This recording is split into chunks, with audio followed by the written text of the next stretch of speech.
Good evening, everybody. Big Mike back here with you once again. Welcome back to Big Mike Talks. I'm sorry for not uploading this sooner. Today ended up being a little bit busy, so I wasn't able to really film. So I figured I'd knock this out now, and not sit on it for a couple of days. So it's my review for AEW Dynamite Grand Slam, with a little caveat. And TNA Impact Wrestling, that's right, I'm bringing TNA back. So sit back, relax, and let me regale you of the past couple nights' action. Sorta. So first, it's AEW Dynamite Grand Slam Mexico from Arena Mexico, which, great venue by the way. Fans were into every match. And that's where I'm going to end this. Because honestly, my review does not do this show any sort of service. So I'm going to say, go find it yourself, either on TBS.com, on HBO Max, whatever service you got. Take a few hours out of your day and give this a watch this weekend. And I know you think, oh, this is a cop-out, you should review the show. I'm not gonna. Because, like I said, any review I do here will not do this show justice. So please, find it, take a few hours out of your day, either tomorrow or Sunday, give it a watch. And then that leaves us with TNA Impact Wrestling, which I will actually review. It's definitely been a while since I've watched/reviewed TNA Impact. I am so sorry for that. It is not overall my fault. I've just been kind of busy and have missed a lot of TNA. So we start off with the new TNA International Champion, Jason Hoek, I'm not sure how to say his name, arriving to the arena with his family. That's going to be a little crazy later.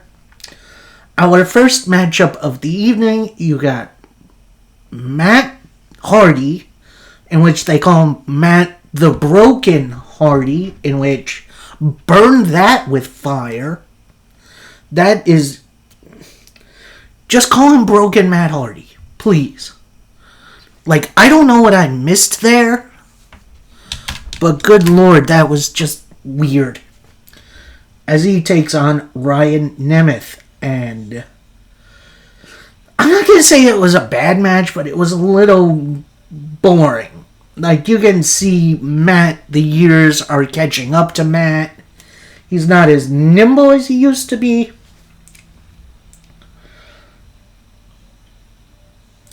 He does his greatest hits. One point, attempted twist of fate by Matt. Nick Nemeth, who is seconding his brother, grabs Matt's leg, distracts him. Ryan with a big old DDT for a 2. At that point, Jeff, who is seconding Matt, goes around the ring, attacks, takes out Nick Nemeth. Matt Hardy with the twist of fate to pick up the win. And like I said, it's clear Matt is feeling his age, and he's very much slowing down. Like, that was definitely a punch fest, which normally I don't mind if it's actually really good, but the energy in this match, Jesus. So then we go backstage for a Xia Brookside interview, our current Knockouts champion, saying she's approaching this match tonight the same way she's always done, as champion. And if Wendy Chu thinks she's taking the Knockouts title back to NXT, it is not happening under my watch. And as for Elena Black, that's when Elena comes into frame, says, no, go on. So Zaya turns to Elena, says, "Look, you can forget about chasing my title. It won't be happening." Then Elena says, "I know Chu very well. She's taking that title tonight, and we're done here." So, nice, short, sweet, to the point promo from Xia Brookside, setting up their potential match down the line. I'm going to say maybe at Lockdown. Then we get a nice, fun card rundown. Then we get highlights from Mustafa Ali versus Jason Hawk for the international title last week, in which Jason won. Had a nice little celebration with his family. Then we get a Jason Hawk interview. He's still standing by his wife and child, which that's going to come into play in a little bit. Just give it a minute. Where he says, "This is everything to me. Everyone thought I was nothing but a side character, but last week I proved them wrong. I didn't just do it. We did it. Together. And I'm not taking this international title for granted." This brings in BDE and Rich Swann. They give him some props and they hug it out. So, nice little moment for Jason Hawk. And, we'll see what's going on later. Next up, we got the last quarterfinal in the Knockouts TV title tournament. We got Heather by Elegance, aka Heather Reckless, taking on Mara Sade in what is apparently her last match with TNA. Apparently she asked for her release, and she has gotten it. And I'm going to say, what a way to go out, because this was a great match. A lot of really good action, a lot of back and forth. Some interference by the Elegance brand, but not as much as usual.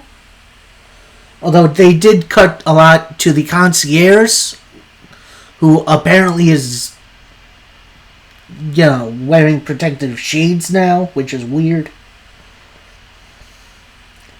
And after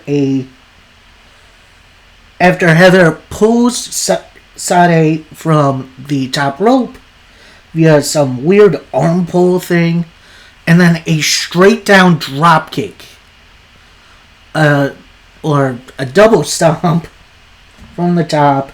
Your winner, moving on in the tournament, Heather by Elegance.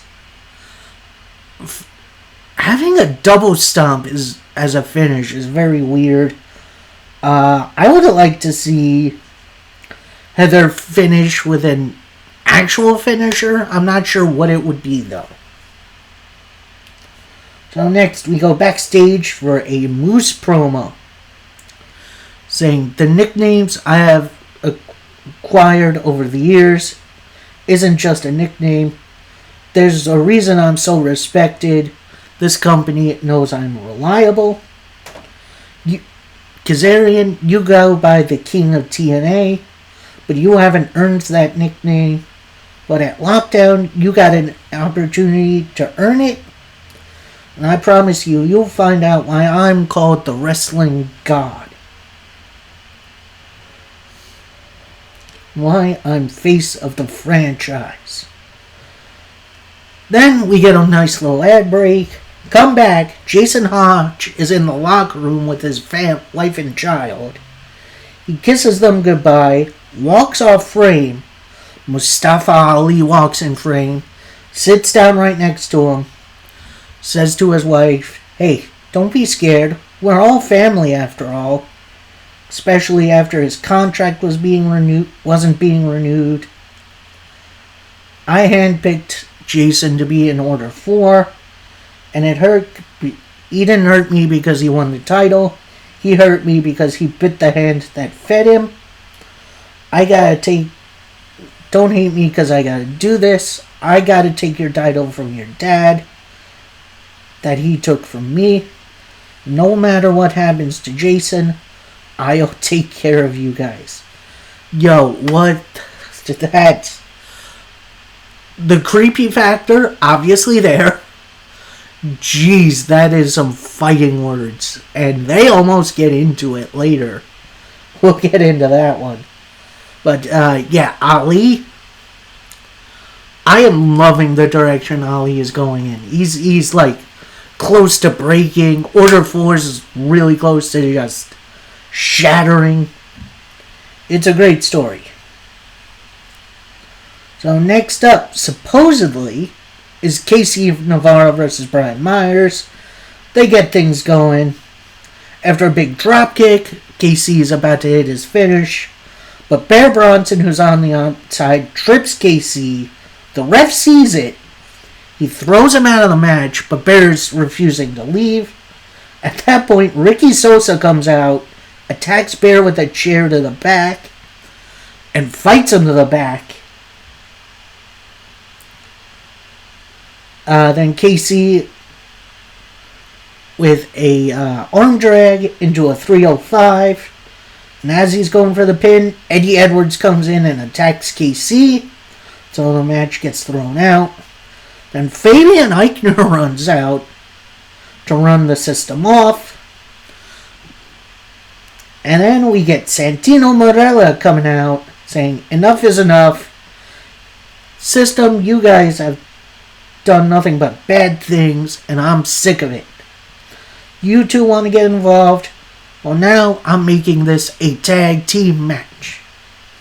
So get a referee out. At that point, the Simpsons are like, no, we don't want to do this. We don't want to do this. Then Aichner and Navarro grab them, slide them in the ring, and we get this match. As it's the System, Eddie Edwards and Brian Myers taking on Fabian Aichner and Casey Navarro. And I'm going to say this, Aichner and Casey, a very surprising combination. Like, they work really, really well together.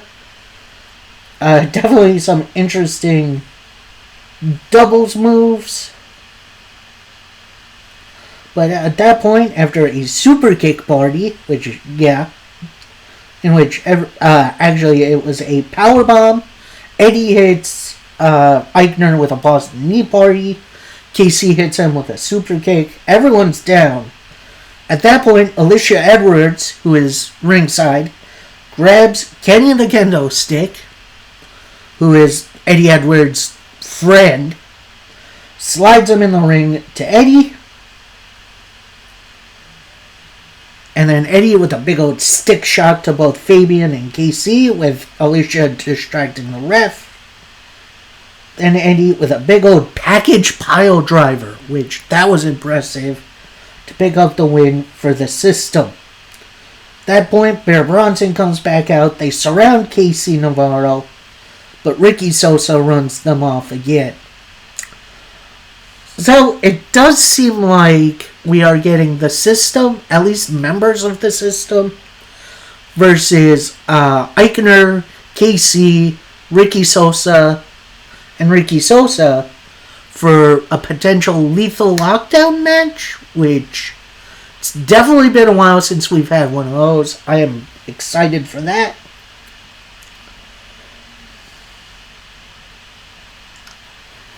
Then we get the TNA injury report segment, which now includes announcing Nick Nemeth is in the best shape of his life, which honestly I kind of dig. But apparently another real injury is Rosemary's out, and her spot in Lockdown with Ali to defend the tag titles is in question, which we'll see what happens there a little later on, kind of. Then we see the Righteous arrive, and Dutch has these like regular glasses, but they got the blue and the red lenses, like 3D glasses, which honestly that looks hilarious. Then the Hardys intercept them and say, "Congratulations, you survived. You have our respect." And then they all kind of do a little weird fist bump thing. I don't know if they're going to be making a group out of these guys, But if you've seen over this past weekend, maybe it was Monday or Tuesday, there was a picture with the Hardys and the Righteous facing off with the former members of the Wyatt Six, who are now free agents. So that was Bo Dallas, not Uncle Howdy, in his Uncle Howdy gear, which is weird. Eric Rowan, Joe Gacy, and I forget, Dexter Lumis. I don't think Nikki Cross was in there, which was weird. So maybe we get a feud. Maybe the Righteous try to recruit these guys. I'm not sure what's going on. But we do get clearance of the Righteous' next moves after this. So then we come back from a break. Jason Hotch is fuming. He saw what Ali said to his wife and child. So he's in the hallway. He sees Ali. He grabs him by the collar, pushes him into the wall. Looks like he's about to hit him. Then Special Agent Zero steps between them. They're kind of yelling at each other.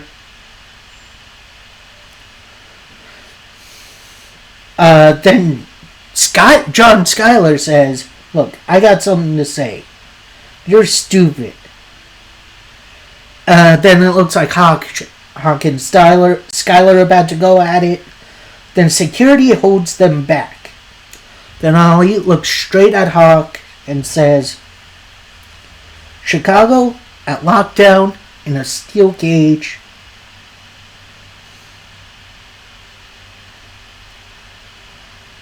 I can't do this alone." Steel cage. Then not Tasha Steele. I forget who's with them now. But Steele's is with Hawk, which is interesting. He, Special Agent Zero, and I forget the woman's name. They all walk off. Skyler sticks around. And Hawk says to him, "Look, I can't do this alone." Then Skyler kind of looks up, looks at Hawk, and says, "I need a shot." Hawk kind of looks over his shoulder, says, "All right." So are we going to get a setup of a Hawk-Skyler thing? Or is Hawk going to try to recruit Skyler out of Order 4? Could be interesting. Going to be interesting to see where this goes. Then we get a big old weird promo from the Righteous in the ring. So Vincent gets the microphone stirred first and says, "Well, we died, or maybe we are changed. The Hardys threw us in the lake of reincarnation, and we can't drown in our tears." Then Dutch takes the microphone and says, "They showed us what was next. Water leads us. It changes direction on our path away from the Hardys." Vincent takes the microphone back, says, "Our path was the Hardys, and we revealed them. They became the ultimate goats. Now the work is finished, and we are moving on to something great. One's in a padded room, feeling invincible. The world labels you as insane. A single belt can be snapped. The forgotten outnumber the celebrated." Then Dutch takes the microphone again, says, "The ones here in the back, if the world has forgotten your name, we are not looking for opponents. We are looking for people to help." ? So it looks like the Righteous are potentially recruiting, which is why I'm thinking, oh, they're going to get the Wyatt Six in, or maybe a couple members. Like maybe Joe Gacy and Dexter Lumis, maybe get Rowan in. Honestly, I think that wouldn't be a bad idea. Because the Righteous, with just Vincent and Dutch, has been a little, if you watch their Ring of Honor stuff, they did have two other members. Vita Von Stoller, who was pretty much just eye candy. Although she has become a very, very good wrestler. If you've seen her on Ring of Honor, actually. And then there was another guy. I forget his name. But part of his entrance is that he had like a glove with an eye in the middle. I forget the dude's name, but he was interesting. So, yeah, Righteous growing, I think wouldn't be a bad idea.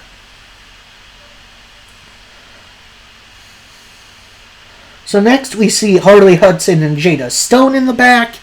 They're chatting about something. We don't really get most of the conversation before Santino Marella comes in, and then Jada Stone leaves. So Harley tells him, look, she's not wanting to listen. What am I going to do?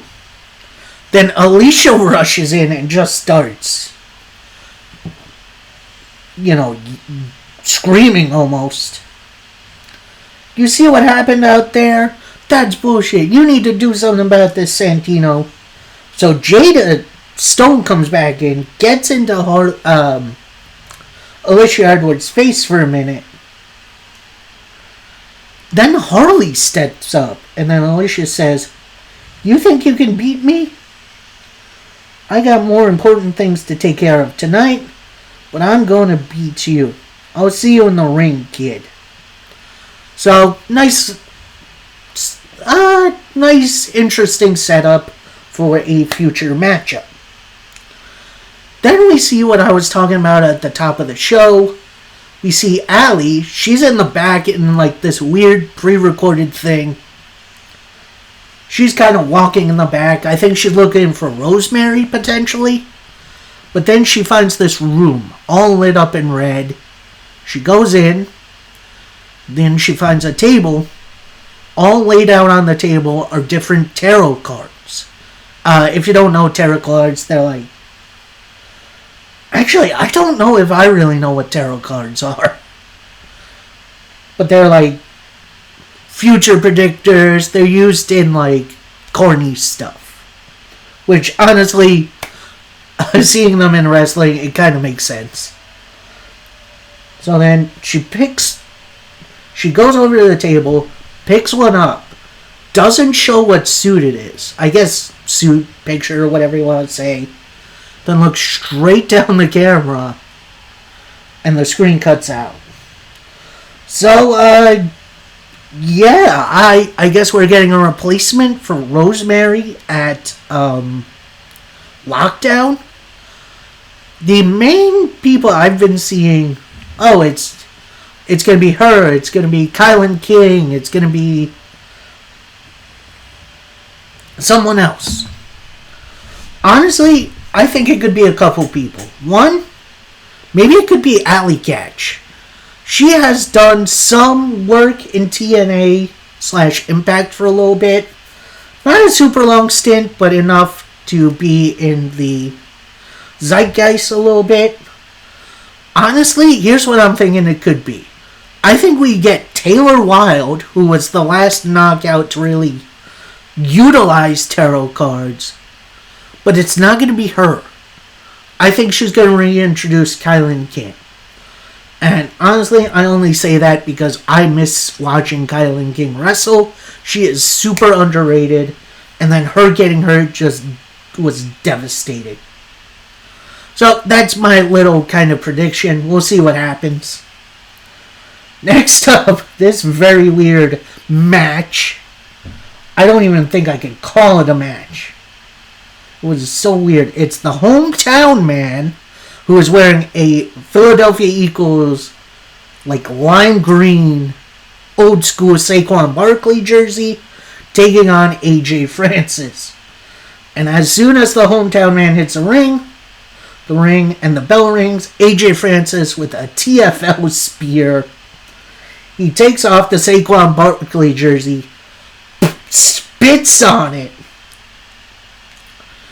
He's looking for his finisher. Then, boom, Elijah the music hits. He's up on the stage, pointing his guitar like a rifle. This distracts AJ Francis long enough for Hometown Man to hit a roll-up and pick up the win. So, rare win for the Hometown Man. I'm actually kind of surprised that went the way it did. I honestly thought this was going to be an easy AJ Francis win. But if they're going to be doing this lockdown match between AJ and Elijah, I feel like doing something like this is fine. Like, I don't think it hurts AJ to lose like this at all. And it's going to motivate his character in this match. So then we go to a pre-recorded sit-down interview with Cedric Alexander, where he says, I've shown the world year after year I'm the best in the industry. I'm the standard of pro wrestling. I've said for years I've deserved more. I've scratched and clawed to this point. But you all are so quick to crown Leon the biggest of all time. And you can't mention Slater without me. At that point, Leon Slater comes in, takes the spot of the interviewer. He sits down and says, you need to keep my name out your mouth. I've beaten you before. Cedric then said, Richard, I earned it. You're not getting another shot. And everything about you disgusts me. You didn't earn everything. You got everything handed to you. Just like AJ Styles and the Hardys were handed things. Not me. I earned it. What did you earn? When did you scratch and claw? It took me a lifetime to get here. And unlike you, I earned this. But you know what I really hate about you? Everything you do in this business, you think everything you do in this business is hard. But anyone can do it. As long as and I'll tell you this, as long as I hold this title, you'll never touch it again. But if you really want a shot at this, I'm going to tell you this. If you lose, I am going to erase your title win from TNA history. Oh, I hate that. Like, this just feels on the level of, oh, if you don't beat me here, you can never challenge for your X title again. This is stupid. Like, this is so dumb. And, like, I get it. It's trying to increase the stakes a little bit. I can see that. I get that. But good lord, that is so stupid. Anyway, then we see backstage Kaz on, like, a payphone, which I didn't know those were still installed. And he's talking with somebody. I don't even know who. But then, Daria Ray, I think her name is, the former Sonya Deville, walks in.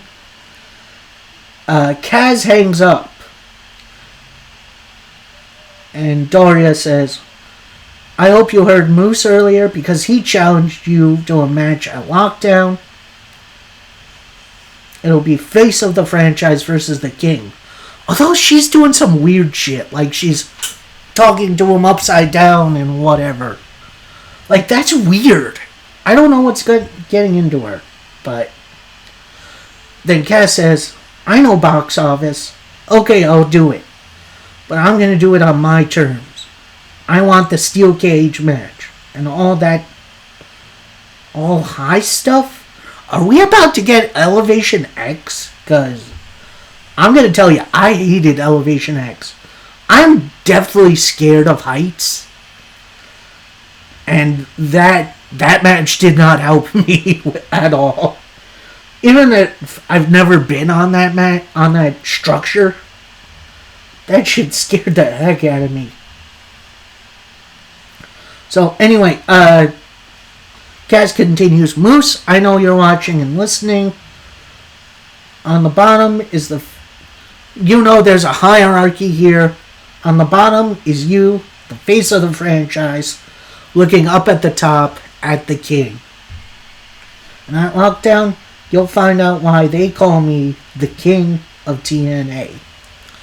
So, yeah, nice, interesting challenge. It's something a little different for Kaz, and it gives Moose something to do. In which you gotta think they'll put the TNA World Title back on Moose eventually, which I wouldn't mind that. Anyway, next up is our main event match. We'll get to the main event segment in a minute. It's the Knockouts title on the line as Xia Brookside defends against NXT's Wendy Choo. Now, I'm gonna tell you something maybe a little damning. This was my first time experiencing a Wendy Choo match. I have never seen her wrestle before.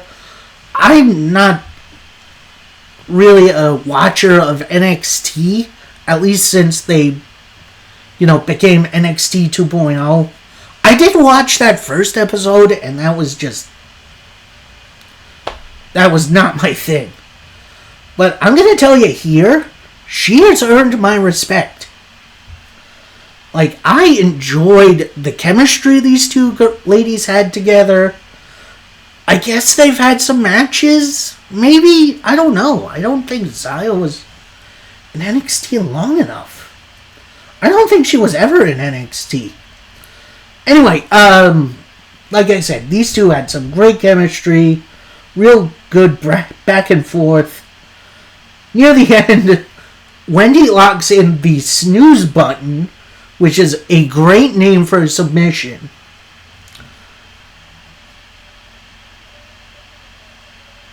Actually, no. Snooze button is a finisher. It's kind of a Uranagi style thing, but she only got a 2. Then she locks in the dirt nap, which, gotta tell ya, great name for a submission move. And Wendy locks it in so long, Xia starts passing out. So the ref goes over, does the lifting arm thing. Eventually, Xia holds her arm up in defiance, gets in the ropes, and then hits the dark side to pick up the win. So, yeah, super fun main event. I do wish it would have gotten maybe a couple more minutes, but overall, that was so much fun. That was a great matchup. Then to set up the next matchup, challenger for Xia Brookside, Elena Black comes out. They face off. And that ends that segment. Honestly, I'm going to say this. I'm super excited for Elena Black versus Xia Brookside. I'm not 100% sure when we'll be getting that match. Hopefully it's very soon. And then we go to the TNA World Title match contract signing segment. So we're going to get Jeff Hardy versus Nick Nemeth next week. Instead of having the whole shebang in the ring, there's one side table, and it's in the back, which is very strange. And we start off seeing Jeff Hardy, and he's got a notepad and some paint, and he's just painting away, which, honestly, that's kind of sick. At that point, Nick Nemeth comes in, sees Jeff, says, "Big surprise. But I needed to see it. I can see through you, Jeff. I want to see it, but I only know facts. I know you have this hobby, but there's a big world of wrestling out there, and you're in here. I know you can hear me, Jeff. I know I'm the best. I see through your BS. I know what you're capable of. And I know anyone who does this is wasting their time. Listen up. This is your big break. I really enjoy sitting back and focusing on this. But you don't know how you have the better career. But you can be the world champion as soon as next week.